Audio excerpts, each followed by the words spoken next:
नमस्कार, हरियर छत्तीसगढ़ देख रहे हैं आप। आपके साथ मैं हूं निशा रौतेला। तो चलिए बुलेटिन की शुरुआत करते हैं। बिलासपुर में उप मुख्यमंत्री अरुण साव ने लोरमी विधानसभा के ग्राम डोंगरिया स्थित मनियारी नदी में 4.68 करोड़ रुपए की लागत से एनीकट निर्माण कार्य का भूमि पूजन किया है। समारोह में उन्होंने कहा कि एनीकट बनने से क्षेत्र के लगभग 250 एकड़ में सिंचाई सुविधा उपलब्ध होगी, जिससे किसानों को बड़ी राहत मिलेगी।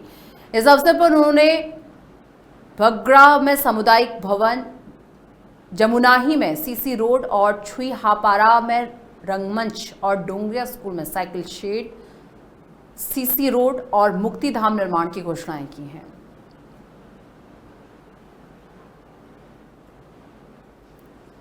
तो आपको बता दें कि बिलासपुर में आज डिप्टी सीएम अरुण साव पहुंचे, जहां पर गांव के विकास कार्यों की घोषणाएं उनकी तरफ से की गई, भूमि पूजन भी किया गया।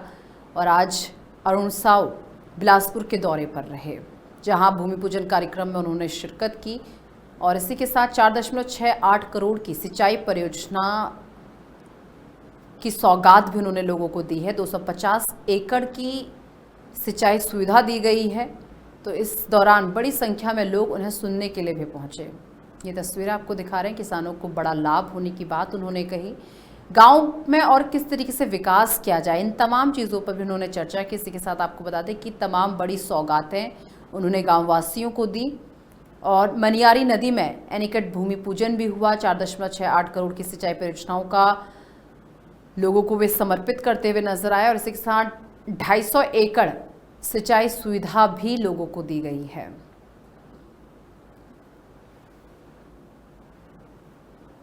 बेमेतरा जिले के एक दिवसीय दौरे पर पहुंचे छत्तीसगढ़ के पूर्व मुख्यमंत्री भूपेश बघेल ने बाबा बागेश्वर धाम के पीठाधीश्वर पंडित धीरेन्द्र कृष्ण शास्त्री के बयान पर कड़ी प्रतिक्रिया दी है। इससे पहले भिलाई में मीडिया से बातचीत के दौरान धीरेन्द्र शास्त्री ने कहा था कि यदि हिंदू समाज को एकजुट करना, भक्ति का प्रसार और राष्ट्रवाद की भावना जगाना अंधविश्वास है, तो ऐसा सोचने वालों को देश छोड़ देना चाहिए। इस पर बेमेतरा के देवर बीजा इलाके के सिरसा में भूपेश बघेल ने कहा कि छत्तीसगढ़ बाबा गुरु घासीदास और संत कबीर की धरती है, जहां शांति प्रिय लोग रहते हैं। उन्होंने धीरेन्द्र शास्त्री को चुनौती देते हुए कहा कि छत्तीसगढ़ के विद्वानों और संतों से शास्त्रार्थ करके दिखाएं। बघेल ने कहा कि उन्हें देश छोड़ने की बात कहना बेहद गलत है। तो धीरेन्द्र शास्त्री के बयान पर भूपेश बघेल ने पलटवार किया है। बेमेतरा दौरे में बाबा बागेश्वर के बयान पर अब सियासत होते हुए नजर आई है। छत्तीसगढ़ संतों की धरती है, शास्त्रार्थ की चुनौती भूपेश बघेल ने दी है। इसी के दौरान आपको बता दें कि देश छोड़ने वाले बयान को भूपेश बघेल हैं उन्होंने गलत बताया है। तो आपको बता दें कि विवाद संत आस्था और राजनीति के बीच तीखी जुबानी जंग बन गया।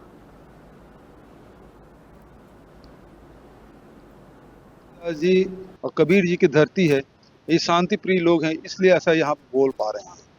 दूसरी जगह बोल के बताए भला, और क्यों जाएं? संत महात्माओं का काम क्या यही है? हिंसा भड़काने का काम? संत महात्मा का काम रास्ता बताने का है, अंधविश्वास फैलाने का नहीं है। और मैं चुनौती देता हूँ छत्तीसगढ़ के जितने महापुरुष हैं हमारे साथ, उनके साथ शास्त्रार्थ कर ले। धीरेन्द्र शास्त्री यदि बहुत ज्ञानी है तो एक से एक विद्वान हमारे छत्तीसगढ़ में हैं, पहुंचे संत महात्मा हैं, ज्ञानी हैं, विद्वान हैं, भक्त हैं, उनके साथ शास्त्रार्थ कर ले। मैं चुनौती देता हूं, हिम्मत स्वीकार करे। बाबा बागेश्वर ने छत्तीसगढ़ के पूर्व मुख्यमंत्री भूपेश बघेल के अंधविश्वास संबंधी बयान पर कड़ा जवाब दिया है।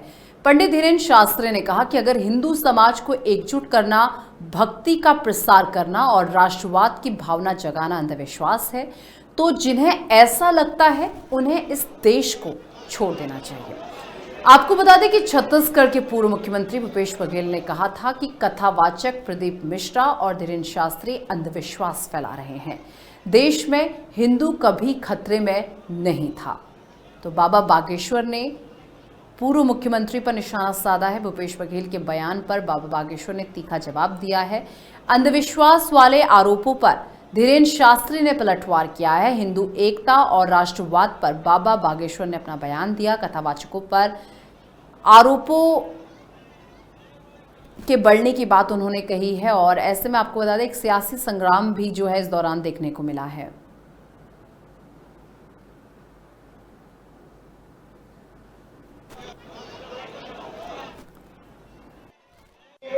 अब वर्तमान में तो छत्तीसगढ़ का हिंदू जगने लगा है और हम छत्तीसगढ़ लगातार आ रहे हैं। कालांतर में सरगुजा जसपुर में कथा की जाएगी, जहां एशिया की लार्जेस्ट चर्च है उसके सामने ही मंच लगाया जाएगा। अब वर्तमान में तो छत्तीसगढ़ का हिंदू जगने लगा है और हम छत्तीसगढ़ लगातार आ रहे हैं। कालांतर में सरगुजा जसपुर में कथा की जाएगी, जहां एशिया की लार्जेस्ट चर्च है उसके सामने ही मंच लगाया जाएगा। गरियाबंद और धमतरी के बीच स्थित उदंती सीता नदी टाइगर रिजर्व में शिकारियों के फंदे में फंसे घायल तेंदुए का सफल रेस्क्यू किया गया है। ड्रोन तकनीक विफल होने पर एसटीओ गोपाल कश्यप ने जान जोखिम में डालकर रस्सियों का जाल बनाकर तेंदुए को काबू किया और जंगल सफारी के डॉक्टर जयकिशोर जडिया की टीम ने मौके पर उपचार कर उसकी जान बचाई। तेंदुए के गले में 7 दिनों से 2 क्लच वायर फंदे फंसे हुए थे, जिससे आबादी पर हमले का खतरा था और उपनिदेशक वरुण जैन ने कहा कि शिकारियों के खिलाफ सख्त कार्रवाई जारी रहेगी। तो उदंती सीता नदी में तेंदुए का साहसिक रेस्क्यू किया गया है। शिकारियों के फंदे में काफी समय से जो है ये तेंदुआ फंसा हुआ था। ड्रोन फेल एसटीओ ने रस्सी से आपको बता दें तेंदुए को छुड़वाया और 7 दिन से उसके गले में क्लच वायर फंसा हुआ था। तो अवैध शिकारियों पर सख्त कार्रवाई की बात भी कही जा रही है।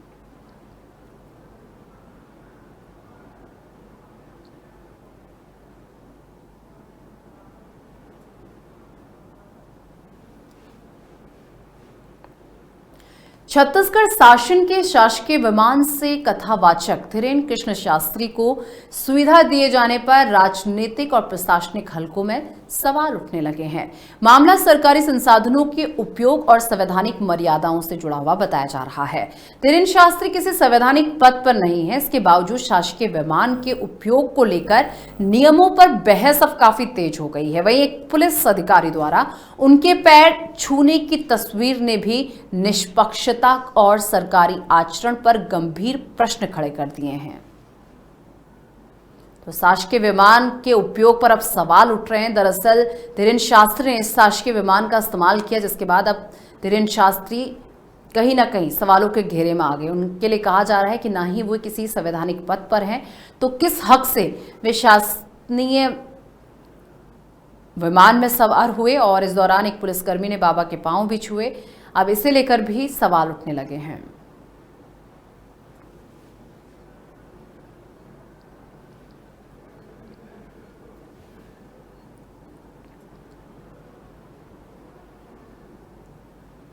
बेमेतरा जिले के नवागढ़ विधानसभा क्षेत्र में अवैध धान परिवहन का मामला लगातार सामने आ रहा है।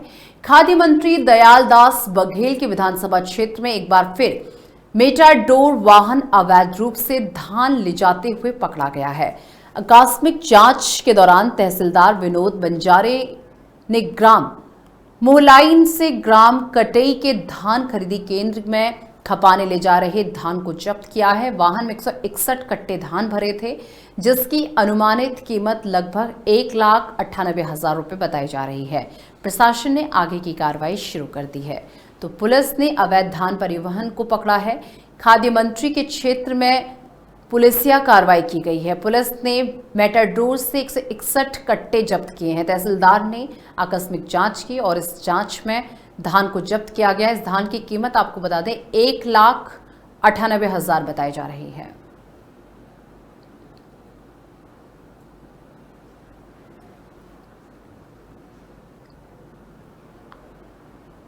छत्तीसगढ़ के कोंडागांव जिले की योगिता मंडावी को खेल यानी कि जूडो के क्षेत्र में श्रेष्ठ प्रदर्शन के लिए प्रधानमंत्री राष्ट्रीय बाल पुरस्कार से सम्मानित किया गया है। यह सम्मान 26 दिसंबर 2025 को प्रदान किया गया। आपको बता दें कि हर वर्ष 26 दिसंबर को वीर बाल दिवस मनाया जाता है, जो सिखों के 10वें गुरु श्री गुरु गोविंद सिंह जी के साहिबजादों की शहादत को समर्पित है। इस अवसर पर देश के होनहार बच्चों को सम्मानित किया जाता है। वर्ष 2025 में राष्ट्रपति द्रौपदी मुर्मू ने विभिन्न क्षेत्रों में उत्कृष्ट प्रदर्शन करने वाले 20 बच्चों को प्रधानमंत्री राष्ट्रीय बाल पुरस्कार प्रदान किया है। तो योगिता मंडावी को राष्ट्रीय बाल पुरस्कार से सम्मानित किया गया है। कोंडागांव की बेटी ने कोंडागांव का मान बढ़ाया है, सम्मान बढ़ाया है। जूडो में उत्कृष्ट प्रदर्शन के लिए उसे यह सम्मान दिया गया है। तो देखिए 26 दिसंबर को वीर बाल दिवस मनाया जाता है और इस मौके पर उसे ये सम्मान दिया गया है। राष्ट्रपति द्रौपदी मुर्मू ने उसे ये सम्मान दिया है। ना उसे बल्कि 20 बच्चे ऐसे थे जिन्हें चयनित किया गया और खुद महामहिम ने उन सभी बच्चों को सम्मानित किया।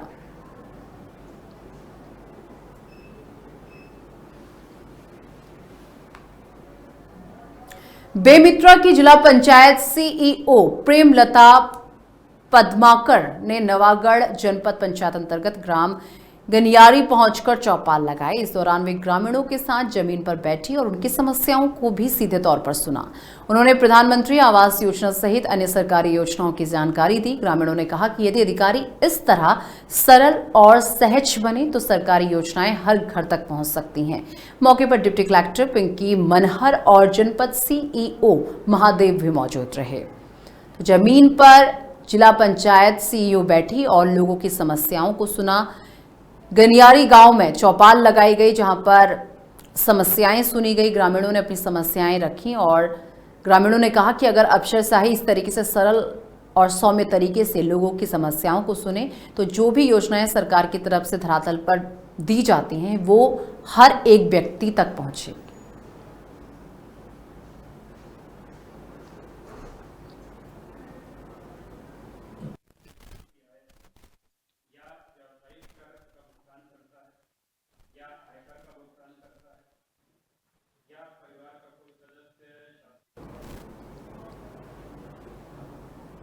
दुर्ग जिले में प्रधानमंत्री उज्ज्वला योजना के तीसरे चरण की औपचारिक शुरुआत कर दी गई है। जिला कलेक्टर अभिजीत सिंह ने पात्र महिलाओं को गैस कनेक्शन देकर योजना का शुभारंभ किया है। इस अवसर पर कलेक्टर ने बताया कि उज्ज्वला योजना के तीसरे चरण में पात्रता नियमों को सरल किया गया है ताकि ज्यादा से ज्यादा जरूरतमंद परिवारों को इसका फायदा मिल सके। अब 10,000 रुपए से कम मासिक आय वाले परिवार योजना के लिए पात्र होंगे। साथ ही दोपहिया वाहन रखने वाले परिवारों को भी योजना का लाभ मिलेगा। उन्होंने बताया कि इस चरण में 4,000 नए गैस कनेक्शन देने का लक्ष्य निर्धारित किया गया है। तो दुर्ग में उज्ज्वला योजना के तीसरे चरण की शुरुआत कर दी गई है। कलेक्टर अभिजीत सिंह ने गैस कनेक्शन बांटे हैं। पात्रता नियमों में बदलाव से लोगों को लाभ मिलेगा। दोपहिया वाहन धारक भी उज्ज्वला योजना में शामिल हैं। आपको बता दें कि स्वच्छ ईंधन से ज्यादा जरूरतमंद परिवार जुड़ेंगे। उज्ज्वला योजना में 4,000 नए कनेक्शनों का लक्ष्य रखा गया है।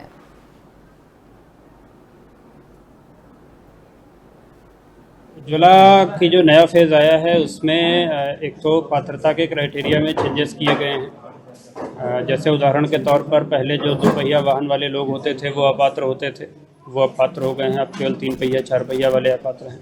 इसी प्रकार से कुछ अन्य क्राइटेरिया में भी चेंजेस किए गए हैं। हमारे दुर्ग ज़िले को 4,102 का टारगेट अभी मिला है, जिसके सापेक्ष हमारे पास उतने आवेदन आ गए हैं और उनकी प्रोसेसिंग की जा रही है।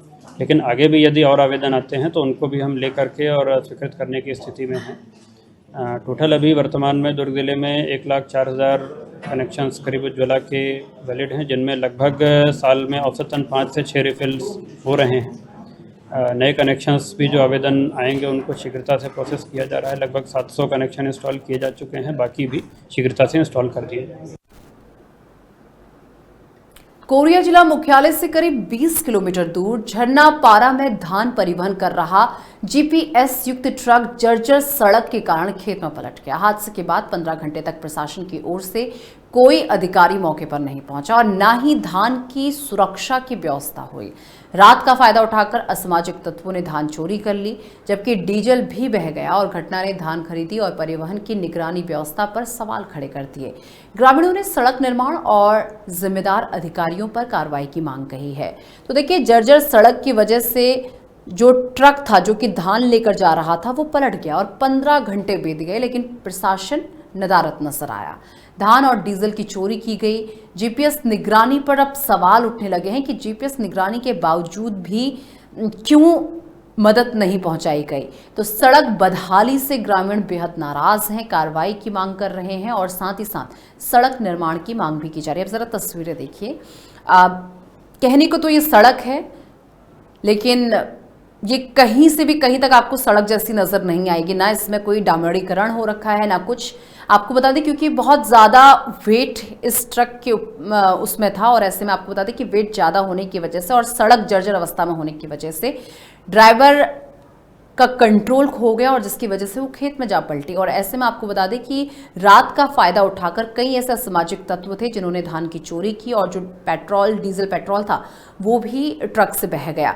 ऐसे में 15 घंटे बीत जाने के बाद भी प्रशासन नदारद नजर आया। प्रशासन की तरफ से कोई सुविधा नहीं भेजी गई, जिसके बाद अब ग्रामीण काफी नाराज नजर आ रहे हैं। ग्रामीण लगातार ऐसे प्रशासनिक अधिकारियों पर एक्शन की मांग कर रहे हैं जिन्होंने 15 घंटे बीत जाने के बाद भी इस पर कोई एक्शन नहीं लिया।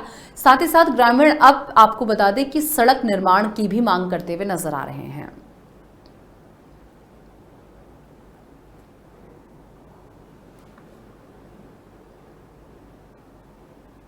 जांजगीर चांपा जिले में घरेलू हिंसा और पत्नी के रहते दूसरी शादी की शिकायत के मामले में आरक्षक दंडेश्वर बंजारे को निलंबित कर दिया गया है। पुलिस अधीक्षक ने मामले को गंभीरता से लेते हुए ये कार्रवाई की और निलंबित आरक्षक रक्षित केंद्र जांजगीर चांपा में पदस्थ था। आपको बता दें कि प्रकरण की निष्पक्ष जांच के लिए महिला डीएसपी को जांच अधिकारी नियुक्त किया गया है।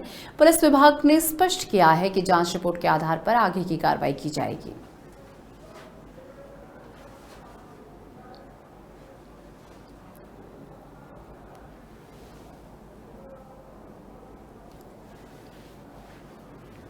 तो जांजगीर चांपा से खबर है, जहां पर एसपी पर सख्त कार्रवाई हुई है। उसकी दूसरी शादी की शिकायत को लेकर उसे सस्पेंड कर दिया गया है। तो जांजगीर में रक्षित केंद्र का है ये पूरा मामला। जांच के लिए महिला डीएसपी अधिकारी नियुक्त की गई हैं और ऐसे में जांच रिपोर्ट के आधार पर ही अब आगे की कार्रवाई की जाएगी। तो घरेलू हिंसा पर आरक्षक निलंबित कर दिए गए हैं। दूसरी शादी की शिकायत सही मिली है, सही पाई गई है। जो दूसरी शादी की शिकायत सामने आई थी उसे सही पाया गया, जिसके बाद एसपी ने सख्त कार्रवाई की है और आरक्षक को निलंबित कर दिया गया है।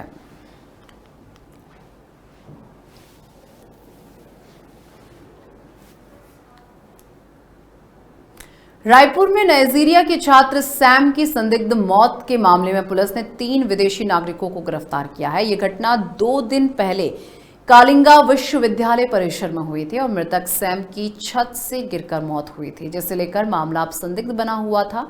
पुलिस इस मामले की जांच में सामने आया कि आरोपी साउथ सुडान के नागरिक हैं और आरोप है कि कॉलेज की एक छात्रा से छेड़छाड़ के बाद मृतक सैम को दौड़ाया गया और इस दौरान वो छत से गिर गया और उसकी मौत हो गई। मंदिर हसौदा थाना पुलिस ने तीनों आरोपियों को गिरफ्तार कर आगे की कार्रवाई शुरू कर दी है। तो नाइजीरियाई छात्र की मौत मामले में 3 विदेशी गिरफ्तार हुए हैं। कालिंगा विश्वविद्यालय में छात्र की संदिग्ध परिस्थितियों में मौत हुई, इस पर बड़ा खुलासा हुआ है। और आपको बता दें कि इस वक्त पुलिस की गिरफ्त में साउथ सुडान के 3 आरोपी हैं।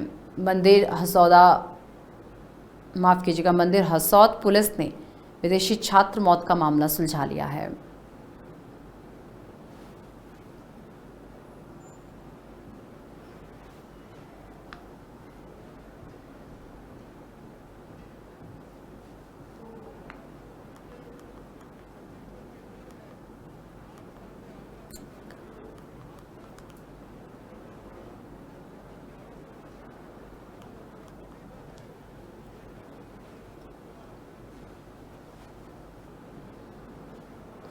और जब सीधा आपको छत्तीसगढ़ के गोडलवाही में लिए चलते हैं, जहां पर विकास कार्यक्रम का आयोजन किया गया और सिम विष्णुदेव साई क्या कुछ कह रहे हैं आपको सुनवाते हैं।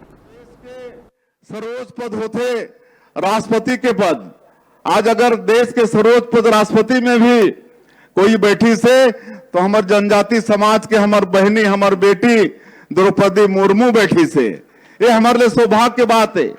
आज छत्तीसगढ़ में मुख्यमंत्री आप बन के बेटा, आप बन के समाज के भाई, आज विष्णुदेव साहब भी बैठी से, तो ये भारतीय जनता पार्टी के हमारे केंद्रीय नेता मन के देने। तो हमार ये जनजातीय समाज के लगातार मान और सम्मान बढ़ाए के काम भारतीय जनता पार्टी और हमारे प्रधानमंत्री नरेंद्र मोदी जी करीन है। एक पहली अटल बिहारी वाजपेयी जी जमन के कल ही हमन जन्मदिन मनाए हन, और अटल बिहारी वाजपेयी जी हमारे छत्तीसगढ़ राज्य के निर्माता हैं। ओमन ला भी नमन करत हन हमन पूरे छत्तीसगढ़ के तरफ से। आज 31-32% ये छत्तीसगढ़ में जनजातीय समाज के ठीक से विकास हो, एक आदरणीय अटल बिहारी वाजपेयी जी 1 नवंबर 2000 ला छत्तीसगढ़ राज्य के निर्माण करीन। कांग्रेस 1947 के बाद 2000 ईस्वी तक लगातार 53 साल राज करे रही। 53 साल ओमन नहीं बनाइन, जनजाति समाज के विकास के लिए छत्तीसगढ़ के निर्माण नहीं करीन, जबकि ओमन कर सकत रहीन। लेकिन एक कामला भी हमारे अटल बिहारी वाजपेयी जी तत्कालीन प्रधानमंत्री वो करीन, और तब से आज छत्तीसगढ़ के तेजी से विकास होते।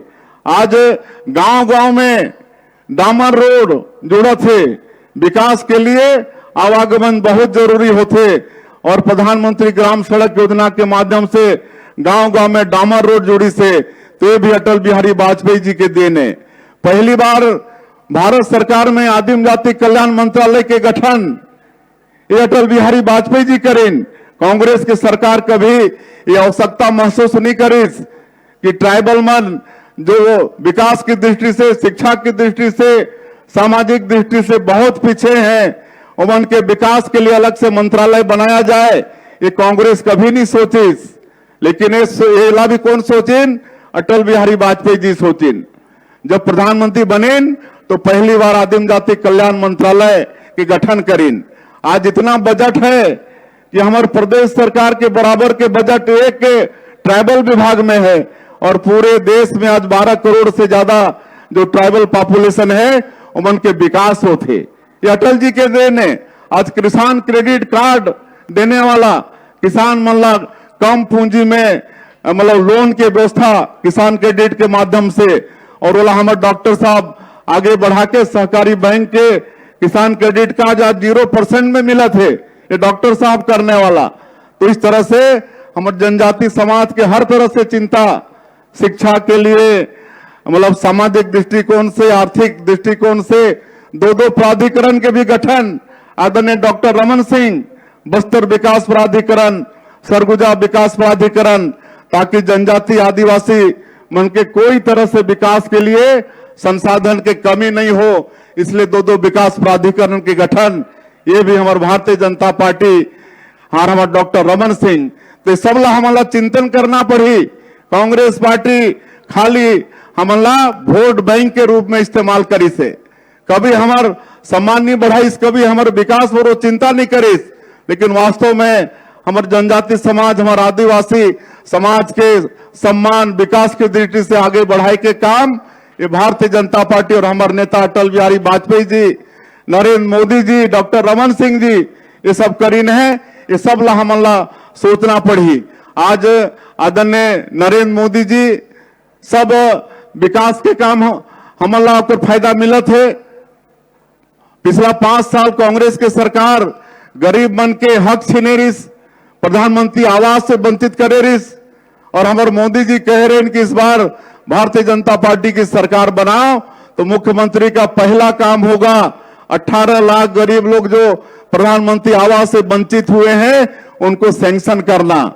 और आप मतलब बताते हुए गौरव होते कि हम 13 दिसंबर 2023 ला शपथ लेहन, और अगले ही दिन एक दिन भी देरी किए बिना 14 दिसंबर 2023 के पहला ही कैबिनेट बैठक में 18 लाख प्रधानमंत्री आवास की स्वीकृति दे हैं। आज 2 साल में पूरा स्वीकृति हो गए। आज 8 लाख से ज्यादा हमारे गांव वाला गरीब मन के पक्का के मकान उनके गृह प्रवेश हो चुके हैं, और 18 लाख प्रधानमंत्री आवास की स्वीकृति हो गए हैं। और हमारे प्रधानमंत्री जी के कहना है कि हम इस देश में किसी भी गांव के गरीब को हम कच्चा मकान में नहीं रहने देंगे, और अब आवास प्लस के भी सर्वे होई से ओकर भी सैंक्शन आने वाला समय में होना है और सब गरीब के पक्का के मकान बनना है। तो मोदी की गारंटी अभी बहुत समय लगी, 2 साल में हमन सब। से सीएम विष्णुदेव साई को सुन रहे थे आप। वक्त एक छोटे से ब्रेक का, प्रख्यात हाजिर होता है।